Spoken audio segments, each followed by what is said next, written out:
في ناس تستاهل انك ما تسامحهمش. بني ادم اذاني، مش عارف اسامحه، مش قادر انسى الوجع. اما اللي يقولك خليك متسامح، خليك مسالم، دي كلها شعارات مستهلكة. حتما اللي بيقولك كده مش حاسس بوجعتك، ما مرش بالتجربة المؤلمة اللي انت مريت بيها.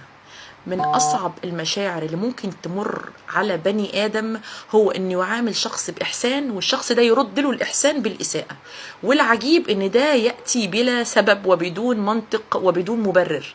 ربما هو عمل فيك كده لأمور نفسية كامنة جواه، وطبيعي إحنا كبشر ما بنطلعش على دواخل البشر.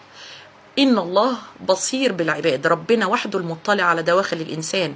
مش هنعمل له تحليل نفسي قبل ما نتعرف عليه أو قبل ما نتعامل معاه. مش لازم يكون صديق، ممكن أي حد في مجال شغلك، أي حد في أسرتك، جارك. ما تتسامحش في حق نفسك. فمن عفا وأصفح فإن ذلك من عزم الأمور. التسامح والغفران مش سهل، خاصة مع شخص أنت ائتمنته وهو غدر بيك، ائتمنته وخانك. جزء من حقك في الحياة تزعل، تبعد، تقفل بابك. الشخص اللي انت ائتمنته وغدر بيك وإن جاءك معتذرا هيبقى صعب جدا انك تتعامل معاه تاني. طور من شخصيتك، ده جزء من حقك في الحياة.